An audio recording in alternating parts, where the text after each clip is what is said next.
Kamala Harris, Donald Trump debate. I watched all of it. Going to the boys for their immediate reactions. So much to talk about. What kind of gun Kamala owns. Donald Trump being a quote, I've always been a leader in fertilization. and then I probably the biggest takeaway of the night is the Springfield, Ohio pet shop massacre.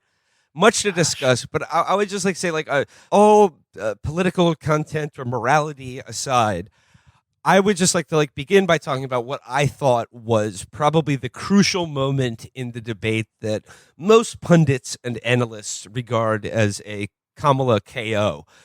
And it was when, in one of her responses to Trump, she made note of, or she claimed or made note of the fact that people are leaving his rallies because they're bored of him and his antics. The fact that he chose to respond to that was the beginning of a cascade of bait takings that plagued him all night long. There was no bait that he didn't walk into. Yeah. The game plan for this debate for, a normal replacement level Republican, a Doug Burzum type, is very simple. When you're asked about the economy, talk about the inflation that everyone hates. When you're asked about foreign policy, just gesture in general to the world under the administration of the Blinken State Department. Do not say, I got involved with the Taliban. Yep. And that's one of those mistakes that, I feel like anybody could have made. You're starting to answer a question. You remember that you're supposed to bring up inflation. And then suddenly at the last moment, you were like, I did finger Suzanne Summers. Yeah. And no one will admit it. No one will talk about it. It's a common mistake. A lot of candidates, they go in there thinking they're going to talk about historic inflation, the world in chaos, all these classic presidential issues. And then something happens and they go, I actually only 70% of 12-year-olds have to give birth because of it. Yeah. I did that, by the way, but it's different than what everyone thinks. That became the sort of the defining thing about the debate to me, because obviously there's nothing to learn about policy or either candidate really from it. It was just progressively more obvious Acme branded traps getting set up for Trump. Yeah. And then him just taking out a huge lolly and putting on a hat with a propeller on it and wandering into that trap, whistling to himself over and over and over again. And Kamala is not the canniest or shrewdest politician in the world, but it was she laid a box with a copy of a 1993 issue of Vanity Fair with a stick over it, and he kept just wandering into it. And it was, I think, safe to say, the worst performance of Donald Trump's political career. Yep.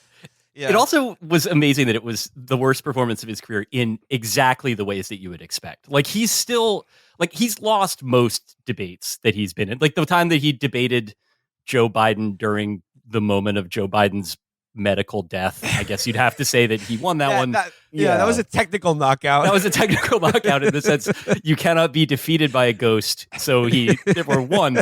But most of the other ones in this case, it's it wasn't the sort of thing where no one's really landed some solid blows on him in terms of being you don't know what the fuck you're talking about. All of your policy ideas are disgusting. You want to get people hurt, whatever. They mention all of that, but he just kind of makes the Grinch face when you say that to him. And then it just passes on by. In this case, it was really the sort of thing where it's I bet that your hands are really small. And he's no, they're not. They're definitely not.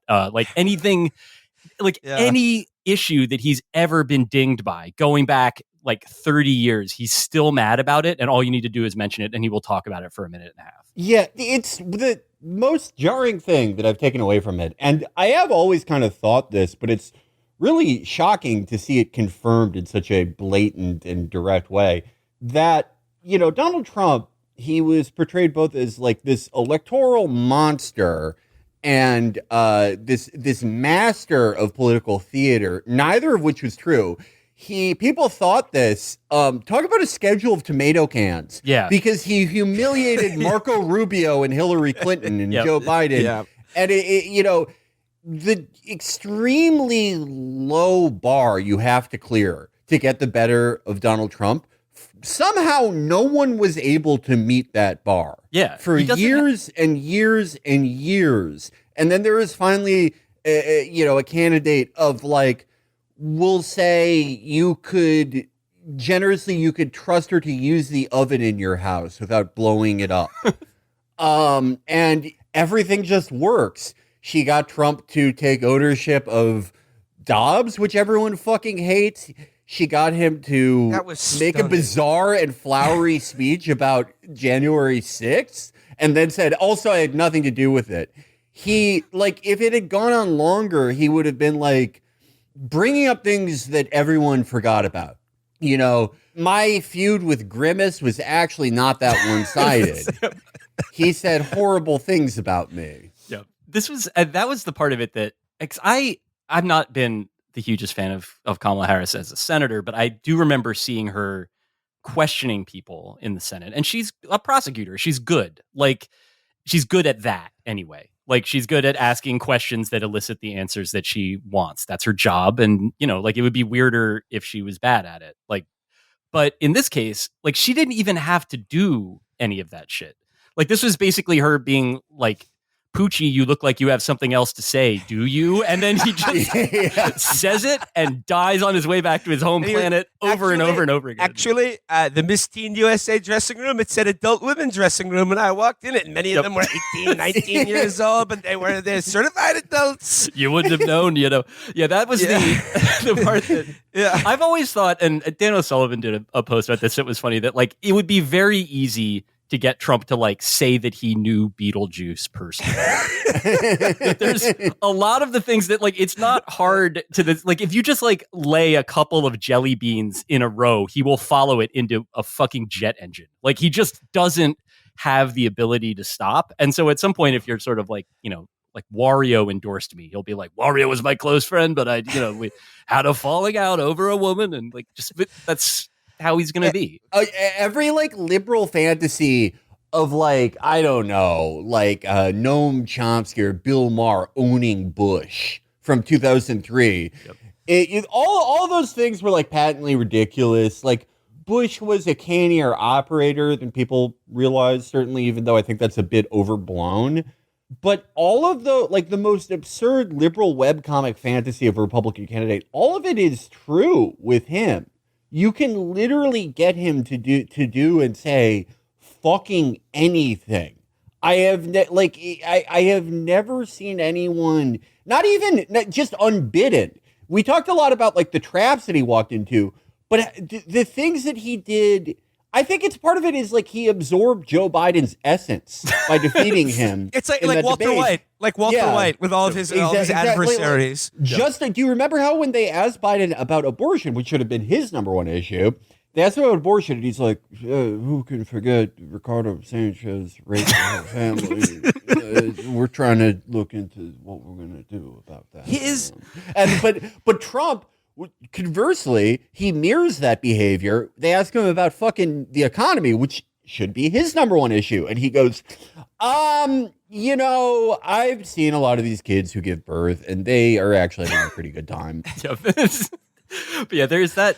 I think that was also a dynamic that increased as the debate wore on, because it's always kind of the version of him. I mean, he's also very old. Like, if you have, like, an aged parent that you've spoken to at night, you know that it's kind of a coin flip. And, like, the worst case scenario, like, if you're getting the, like, 1 out of 10 version, you get Joe Biden at the June debate. But this is, like, this version of Trump where he's hitting these, like, hairpin transitions between whatever it is that's floating through his mind at that moment is, like, I mean, that's just, like, how a certain type of old blowhard is, like, this is, like, it's like the most evil version of all of my, like, dad's old friends from the diner, where you would be, like, talking to them about a baseball game, and then one of them would, like, think about Kelly Ripa and, like, look you in the eye and be like, she's the most beautiful woman I've ever seen. Yeah, you think of Kelly Ripa. The exact type of guy where it's like, you are so lucky that you retired, like, 40 years before Me Too existed. Yep.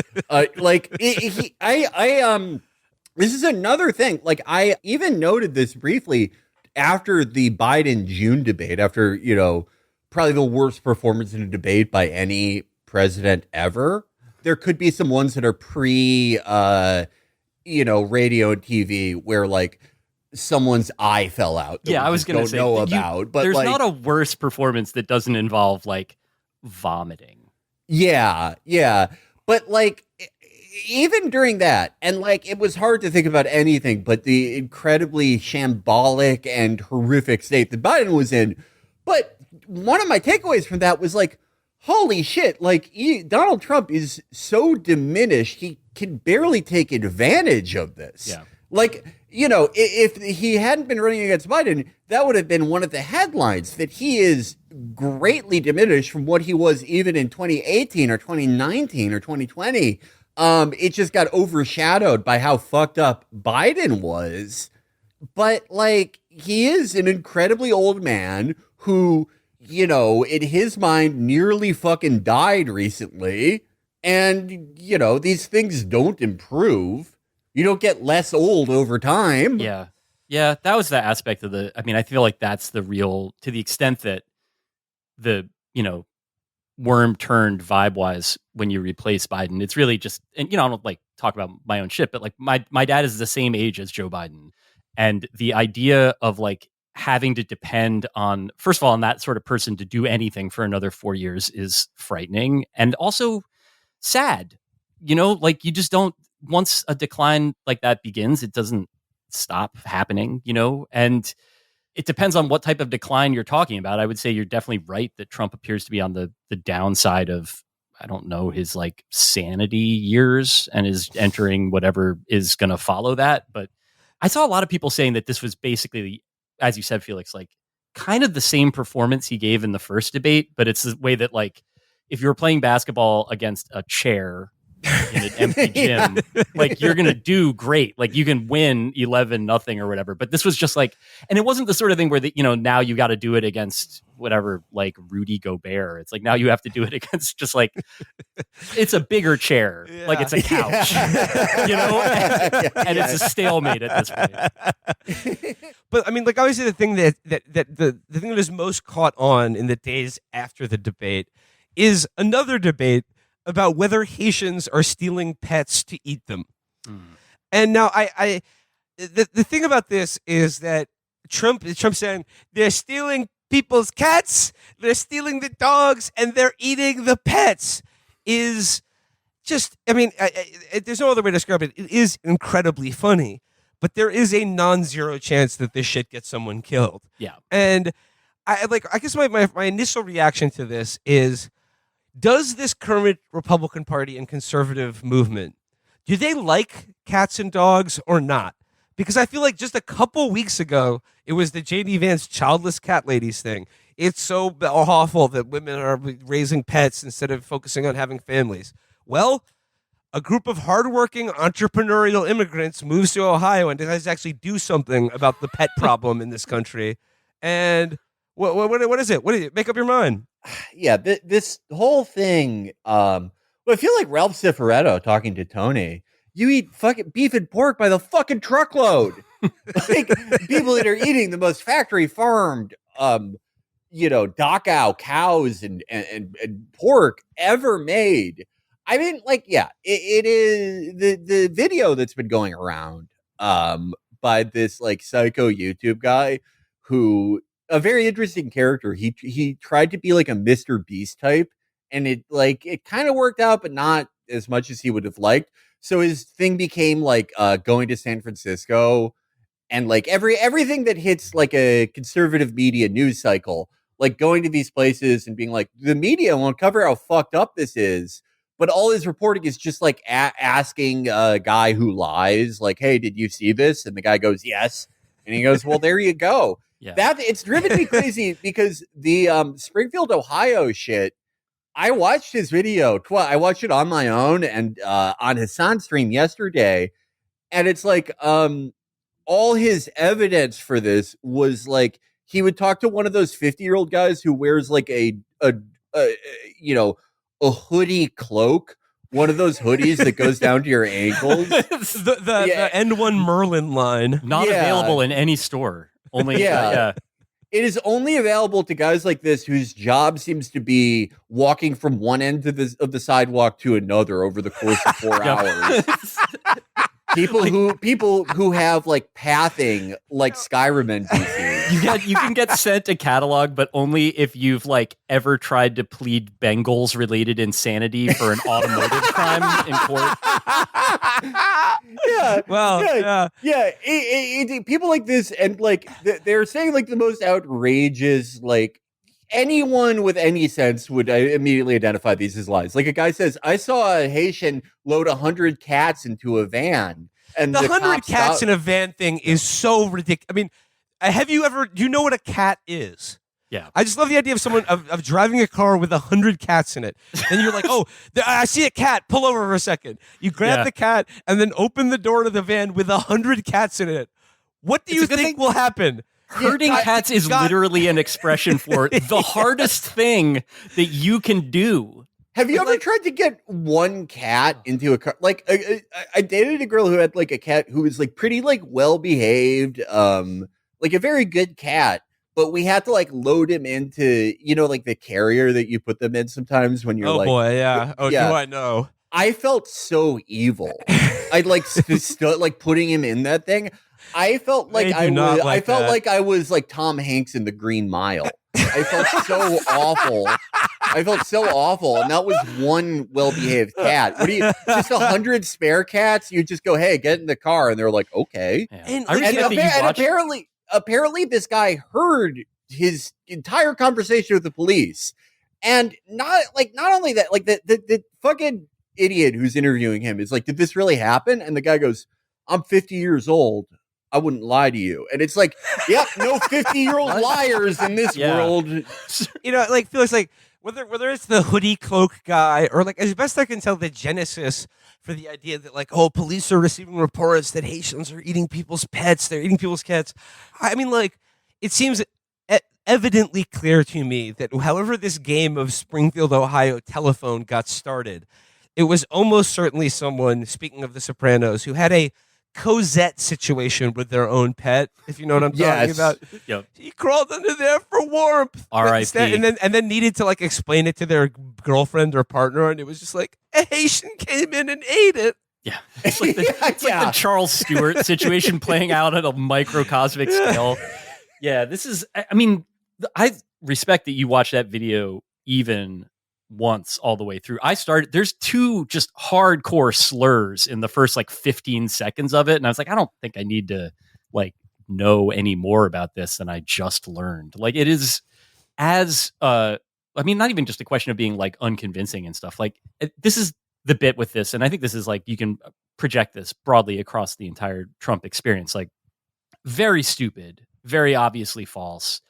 And yet, like, not really less dangerous to any of the people targeted by it for how stupid or how false it is. Yeah. And here's what I'll say. I mean, like, I thought in terms of like a Kamala, I thought it was just abominable of her and Joe Biden for not just basically adopting 2020 Trump's border policy as their own, but at no point like to stand up for the concept of immigration and against this racist demagoguery. It's just like because like, oh, they're like, well, the polls show that people don't like immigration, more popularism, but just forget the blatant slanders about eating people's pets or whatever, but just like a squandered opportunity or just like the fact that they feel no inclination to stand up for the lives and rights of immigrants in America, or just the say concept that they're people. It just, I thought that was abominable. Yeah, it was really that was a real, I mean, it's weird too, because it's like she won that debate as handily as anybody has ever won a debate. I mean, for the reasons that we talked about earlier. And yet after Trump says all that stuff, she hit this kind of like weird stilted laugh and was like, talk about extreme. And like, that's not, I mean, it is extreme or whatever, but like, it's fucking Nazi shit. It's insane, like disgusting, dehumanizing stuff. Like, I mean, not to say that you can't laugh at it, like, because it's stupid enough that it's like, what else are you going to do? But like, yeah, you're right. I mean, like, it's not the sort of thing where you're putting any political capital at risk to be like, you ought to be ashamed of yourself for saying stuff like that. Because you should be ashamed of yourself for saying stuff like that. Well, they have sort of like forfeited their right to do that. Yeah, they have. Because, I'm so baffled by their posture on immigration, not because of the cynicism of it, that is to be expected, but just because of like the pure idiocy of it. Like you cannot literally run on like kids in cages and all of this. You cannot be, you know, AOC, for example, going to the border and like doing this photo shoot where you are crying at these legitimately like horrifying images and accounts of like families being abused and separated and the terrible things that these border guards do. And then turn around and go, well, okay, you know, the cause of all these things, we see the value in it because of like one poll that David Shore showed us. Yep. Even Yeah. discounting even the cynicism of it, people will not believe you. Yeah. If they live their last memory of you on this issue not that long ago was kids in cages. And you know, adding to that, you can't go, well, 95% of what this guy says on immigration is right to the point that we are adopting his policy and we will sign it if it gets to the president's desk. You can't do that and then say, oh, but like the 5%, the stuff about like eating cats is horrible because you signed off on the rest of it. Right. Yeah. How much of a leap is it? Yeah. It's, to me, that's like classic Democratic brained loser shit, I guess would be the term that comes to mind first. Like where you, for one thing, it's just not at the most basic sense. Like obviously it's disgusting. Like I think that goes without saying. It's also, to me, ineffective. Like it just doesn't strike me as being like, if you're running against somebody that is like, I'm going to deport your neighbors, I'm going to deport 20 million people. Like you don't start negotiating over numbers there. How about like 15? At the very least, yeah. I mean, it's like, who are you going to win over by being like 75% of a Nazi? Like that's not like a winning strategy one way or the other. Like you're not competing for that guy's voters. Yeah, Sorry, I feel like when you mentioned AOC crying at the border, I'm thinking like, how can AOC deal with this new immigration policy? And I'm imagining a photo of her crying, like with her hand on a fence, and beyond the fence is a barbecue at Robert F. Kennedy Jr.'s house. Yeah, the whole like reason they say they're doing this beyond just like, oh, we showed that Trump is a hypocrite and we showed all these Republicans are hypocrites. He Oh my vetoed God, the border no bill one- that we said was evil 4 years ago. Yep. No one knew that. Oh my God, great fucking work. But the other reason they have given for this shift is that you know, like it polls very well, like general immigration hawkishness. The same polls though, where like, you know, it was one poll where it said like, you know, something like 60% of people wanted mass deportations. The same poll, when actually bringing that policy into specifics, how you would actually do that, go about doing that with like, you know, enormous amounts of people, millions of people, people were completely against it on similar numbers. It's kind of like abortion. Yeah. We saw not quite the same thing, but we did see, you know, an inflated amount of support for like abortion restrictionism in some polls prior to Dobbs. But when you actually go into how that policy would look, when people actually see that policy enacted, they fucking hate it. Like for any competent political party, they could either exploit that in some way or like, I don't know, use your messaging apparatus, anything but just going along with it and saying, well, now Donald Trump is bad for not wanting to do this. You know, like Yeah. Felix, like, and then, like the in vogue theory among like Democrats now is this. I guess this idea that like, just people are just programmed directly by like memes that they see and the media, and that's why they believe that inflation is high when actually it's not. So I mean, if you actually believe that, wouldn't you use your massive media apparatus to, I don't know, like incept other ideas into people's heads? Like perhaps like, you know, we shouldn't be deporting 20 million people, or that like or that immigration is not a threat to this country, that it's not an invasion of this country. This is also another example of the Democrats presuming that the media that is not explicitly like reactionary, like your Fox and to the right of that, like assuming that the Times is just going to do what you say because they're not, that is, I mean, not only is it not correct, at this point, it's like very obviously incorrect and dangerous to assume that like they're just self-evidently going to do the right thing on this. You can't, like, you have to message it, as you were saying, Will, that like you basically, like, you can't assume that a factual report about this, first of all, will be factual, because like big elite institutions, like you can't necessarily assume that like the Times or MSNBC is going to be anything other than like, scratch a liberal, find a fascist type perspective on it. But then also, I think that this idea of trying to find the sort of the right words for this, accepting the premise of all of this is bad. Accepting that it is self-evidently ridiculous to people, and therefore you don't need to say. Trump said during the debate that like David Muir or whoever was like, you're going to have the military going around deporting people, and he said yes, and local police. Like, make him like follow that up, because like basically what you're asking people to accept there, it's not the sort of thing where like when he says it, everybody hears how gross it is. Fucking underline it. Like, do you want militias in the streets pulling your neighbors out of their houses? Like, don't trust the fucking New York Times opinion page to say that for you, because they won't. At the very least, half of them are going to be like, well, it would be difficult to pay for, but with like the right calculation on the tariffs, it could be made to work. Like, you need, if you really hate that stuff, you need to make it clear that you hate it.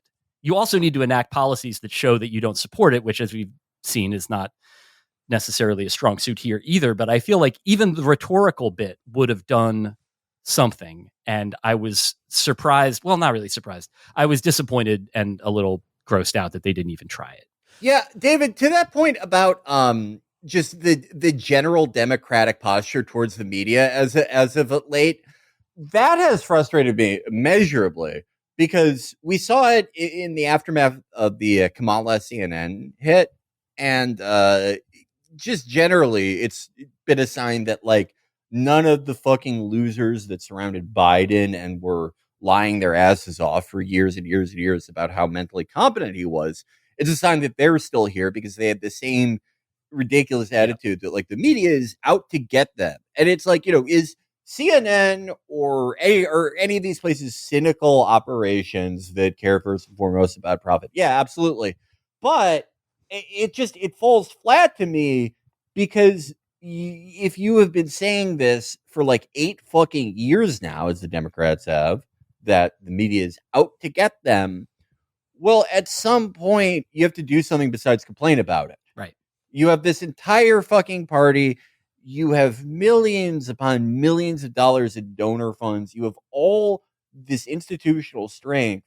Do you have any plan for it besides fucking complaining? It reminds me of the people who act like, when we lost the primary, when Bernie lost the primary, that it's not a real loss because the party did some unprecedented fucking thing to go around and fuck us all.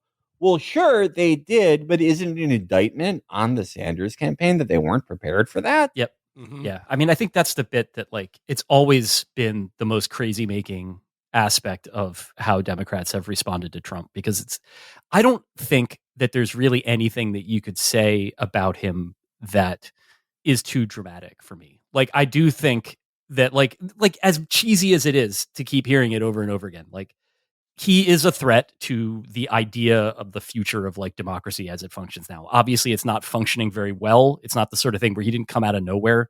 Like, the failures of the system as it exists created the possibility for him to rise as far and as fast as he did. More than that, though, if you mean that, like if it is the sort of thing where it's the important election that has, got consequences for 100 years in the future, the most significant decision that we've ever, had to make as a people. If that is the case, how are you so passive about it? Like, how could you possibly, like, it just, that idea of like, it's really important for you to do this thing. I, on the other hand, am going to like keep playing small ball and like try to win by, 1.5 or whatever. So that like, I mean, I don't know how to run a winning presidential campaign, but I do feel like that sense of urgency, if it is not embodied, if it is just constantly being underlined, but not performed in any meaningful and like visible way, then it's going to feel fake and people are going to feel taken advantage of. Yeah, 100%.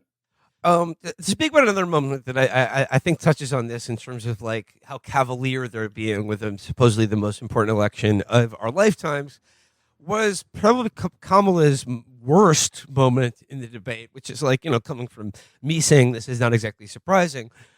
But her answer on Israel Palestine was appalling.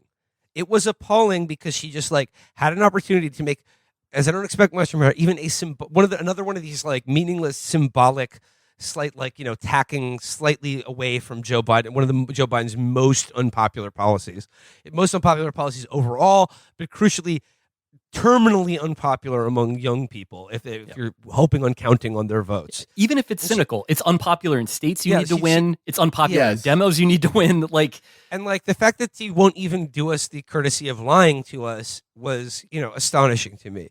But that being said, it speaks to like the overall, like to show how badly Trump fucked this up.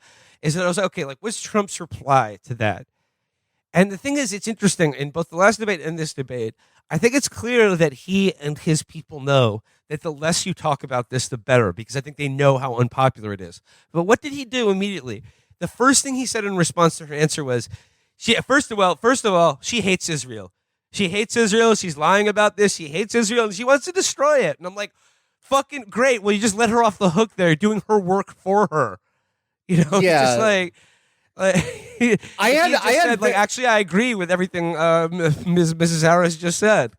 I had very low expectations in the sense that I expected to be utterly nauseated by the one question I expected them to ask about Israel, which I knew would not center on, say, the rape concentration camps that are operated by the Israeli security state, or the young American woman they just executed in the West Bank. The one of many Americans they have executed over the years, or for that matter, the 2,000-pound bombs that we sold them that they dropped on another refugee camp. Also earlier that day, I believe, too. Yeah. Also a Tuesday thing. But yeah, leaving a crater the size of a low rise in the earth. I had low expectations, but somehow Kamala exceeded my low expectations by repeating what Joe Biden did, repeating the fucking absolutely repulsive rape hoax, which is especially disgusting now knowing what we do about Israeli prisons. The thing that really frustrated me after this, because bottom line, even if it was the rhetoric was particularly enervating, it is exactly what I expected her to say.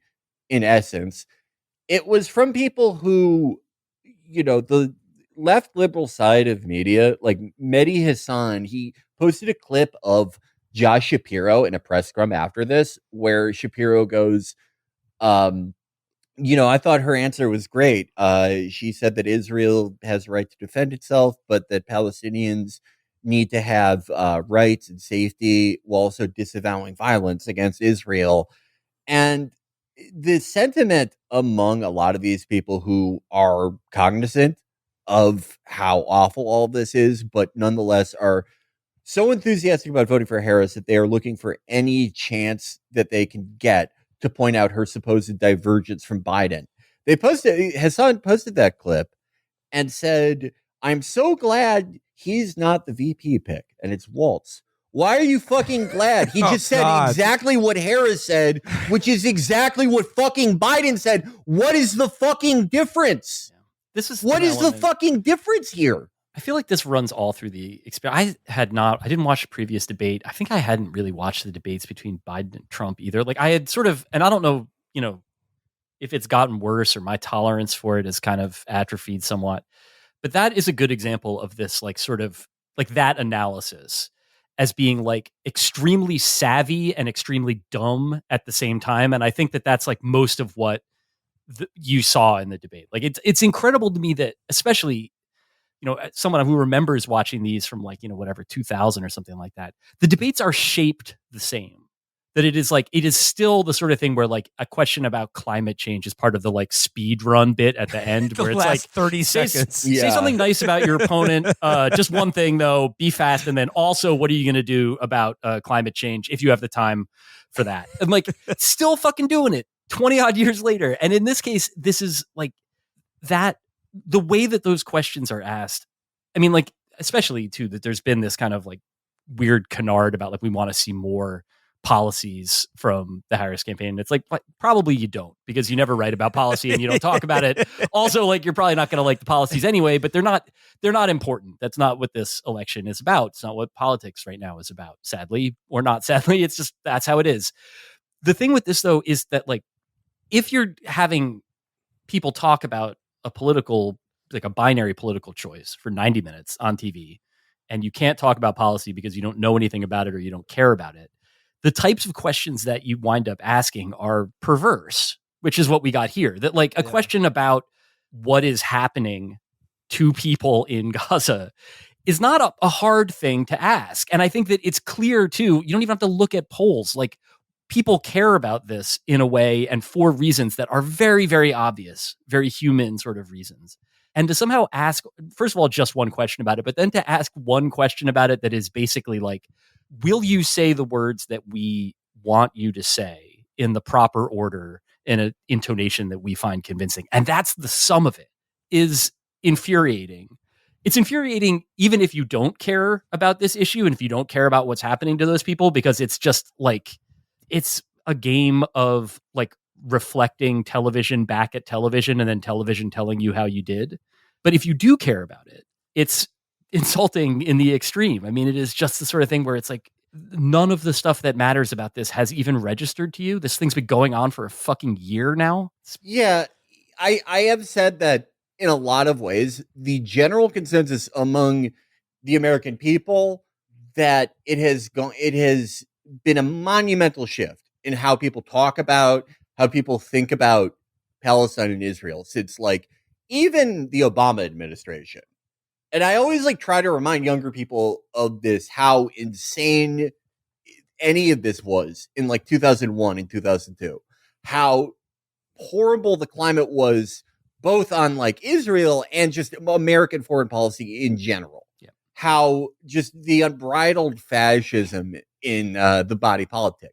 But for all the improvements among, like, you know, the average American and the viability of, like, a pro-Palestine movement in America, for all the incredibly positive changes we have seen, especially in the last year in America there, the political media is still going to be in 2002 forever. Yeah. That is probably never going to change. How important that is, I mean, history will determine. People are watching less and less TV, but, you know, as it figures for the presidential election now, there is just no change in framing, despite a significant sea change in public opinion. Just a few more from the actual debate. I mean, like, you know, Trump had a few good lines. I mentioned them at the beginning. I have been a leader on fertilization. This was this was in the context of probably the worst response he could have given to his weakest issue, which is abortion and Dobbs. As you said earlier, Felix, he owned the Dobbs entirely. He wrapped his arms around it. It was the bear hug strategy. But then, like, it was the bear hug strategy with Dobbs. But then also, like, he threw J.D. Vance under the bus when, like, the moderator was like, when they asked the question about, like, would you sign a federal abortion ban? And then, like, he was like, well, we won't have to. There's no need for it. But if I could just get a yes or no, because your running mate, J.D. Vance, has said that you would veto it if it did come to your desk. Well, I didn't discuss it with J.D. In all fairness, J.D., and I don't mind if he has a certain view, but I think he was speaking for me, but I really didn't. And then she was like, well, your vice president said you would. And he's like, I don't really talk to J.D. about these things. He says a lot of things. He was like, you know, I don't know. I've never talked to you about this issue. Yeah, I think you're thinking of a different guy. Not the guy from before with the beard and the tie, right? That was also great because he just can't stop. This was a real thing that jumped out at me again as I sort of was out of shape on Trump stuff. Loves to say millions, really loves to say billions, but he simply cannot resist, like, saying that he did some big thing with a number Yeah. attached to it. And so the idea of this is sort of like this policy that everyone hates, that is going to lose you this election as likely as anything else. He has to be like 52 years. They couldn't solve it. 52 years is a pretty long time. And like, just can't, if like a number is in there, he's going to just polish that number so it shines like the fucking Super Bowl trophy and then be like, I did that. That's This was a recurring problem that I noticed with Trump, where he was in this rhetorical or psychological trap where on one side there is his impulse to like take credit for like anything big, anything monumental that will be in the history books. But on the other side, he remembers that he's running for president and no longer in the Republican primary, and he has to appeal to people who don't spend 19 hours a day on like QAnon groups. So he'll do things like this where he's like, hey, they couldn't solve it for 54 years. I changed it completely. Everything's different now. But also it's like the same as it was before. Yep. Yeah. And, or with like Harris's policies, he had the same problem where it's like, her dad's a Marxist. She's a fucking communist. All her strategies are horrible. She's going to ruin this country. All her ideas are so crazy. Oh, and also she's a dude from a do-nothing administration, and they won't even be able to pass any of these scary plans. And it's like, what, like, do you remember the thing that you said 30 seconds ago? I mean, the answer is quite obviously no, but I love that. No. My favorite one of those was when he was talking about like, clean energy stuff, which is also one of those things that like a legitimate domestic policy win for the Biden administration, like incredible growth in solar. It's like something that you would brag about if you were like running for president and not Kamala Harris. Like instead, she's just sort of like, fracking's great. I actually drink the fracking water and it gives my skin a shiny tautness. But she looked great, by the way. She did look great. When Trump was talking about all of this stuff that where he's like, solar, it doesn't work. The sun goes down. They never accounted for that. And so David, the sun goes down. I have the solar quote here. He says, all right, good. Yes. He says, solar, where they need a whole desert to get some energy to come out. You ever see a solar plant? By the way, I'm a big fan of solar. Super. Love that shit. It's like they need a whole desert. It's like, fuck, if only we had deserts in America. Yeah, maybe right. we could wring some energy out of them. Well, they're currently in use. They're filling the function of being an uninhabitable space. He said you need 400, 500 acres, which like already hilarious to say like we can't use the desert because like Wile E. Coyote needs to right, I was gonna say it's just like it's important for Joe Pesci from Casino to bury bodies. We can't do anything else with it. But mobsters, they can't even have meetings anymore. Yep. There's a solar plant there. They say that they like animals, but they're gonna take Snoopy's cousin who lives out there. They're gonna make him move. yeah, to like do all that, but then to be like, also I like it. Yep. That is the perfect summation. The Trump difference. The perfect summation of his strategy last night, culminating in the single worst performance of his entire fucking career. Another moment I got to shout out. This is actually one of my favorite Trump moments in the debate. And David, it speaks to your thing about like these certain tics he has, and to his affinity for Laura Loomer, which is that like he loves talking about people who like him. Yeah, and anyone who gives Trump a positive review, I mean, it's a game recognized game. He's going to big them up too. And this is in response to Kamala Harris's, rather ridiculous thing where she was just like, I've talked to generals and world leaders the world over, and they say you're a disgrace. Yeah. And I'm like, name them. I want who are these people? And the fact that they're like, they probably want to keep him in a wraps is like, well, you don't think he's that much of a disgrace because you won't put your fucking name to it. So it's like in response to this idea that all world leaders think he's a joke, he immediately, you could see immediately, he goes to Viktor Orban. Viktor Orban. He's one of the strongest, toughest leaders in the world. He's one of the greatest leaders in the world right now. And, he agrees with me on everything. And it's just like, regardless of what you think of Viktor Orban, Hungary has a population equivalent to New Jersey. Right. Like, it's a backwater. It is like to work tiny country Central European in the EU. Country. Yeah. It's like, Viktor Orban, the president of the Tennessee of Europe, said... Victor, the leader of evil Epcot, Viktor Orban. It is one of the most confusing things I have ever seen a modern political candidate ever do. Yeah. It defies reason. It like Hungary, more people live on the south side of Chicago. It is a backwater that gets EU runoff money. That is the only reason they have electricity. And the reason they get this EU runoff money that keeps the lights on is because if shit really hits the fan, they will be one of those countries that is like a breakwater against Russia if things really go down. And he's like, you might as well like stop the debate and go, hold on. I got endorsed by the mayor of Natchez, Tennessee. Yep. It's like a huge one for me.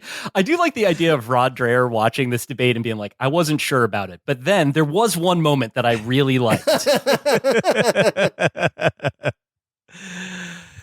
I mean, there are a couple, two more quick Trump hits. I did really like when he said Biden hates you.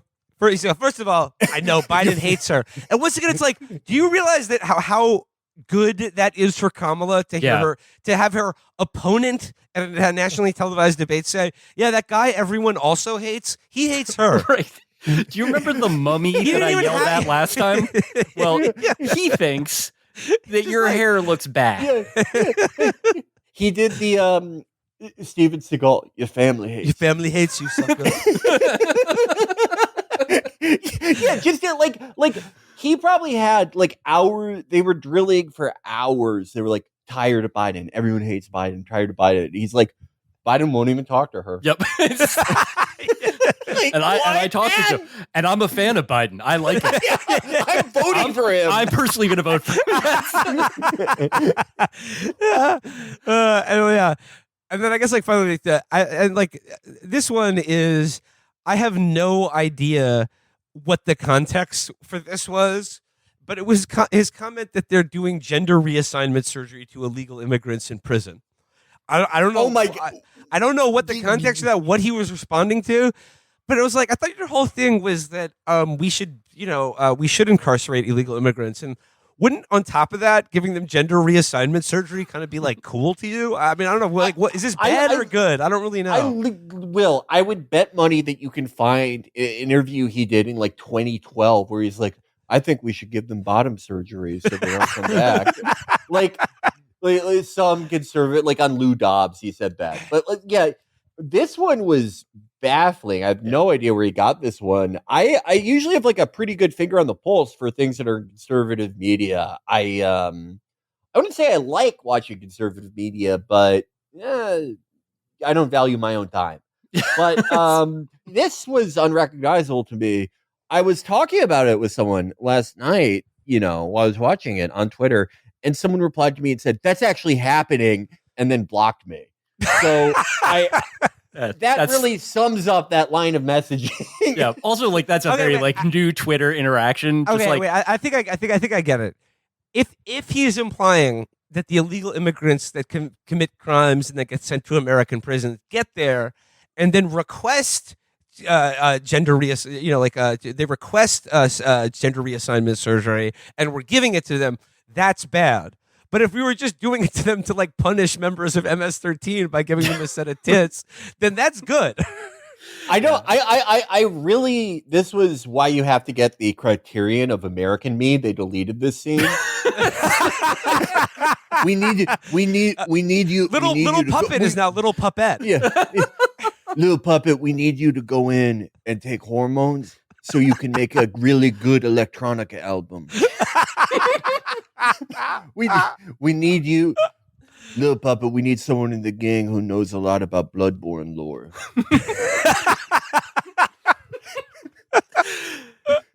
This was a good, like, it was a real kind of throwbacky Trump moment. Like, this was back when he was watching less TV and talking to more assholes across this country. There was more stuff like this happening because it would be like he would have a private audience with like the universally understood to be the single shittiest rancher in California's Imperial Valley, and that guy would tell him something stupid, and then 15 minutes later Trump would say it on TV. But now it's like, this is just all like him kind of half remembering. I think this is also an instance of podcasts being too long these days. If he's trying to listen to Tucker and it's like a 3.5 hour conversation. Oh boy, yeah. Oh my God. Yeah, he's not going to be man, able to yeah. process all of that. Oh my God. David, think how mad he gets trying to watch Tucker on his fucking phone. Yep. Oh my God.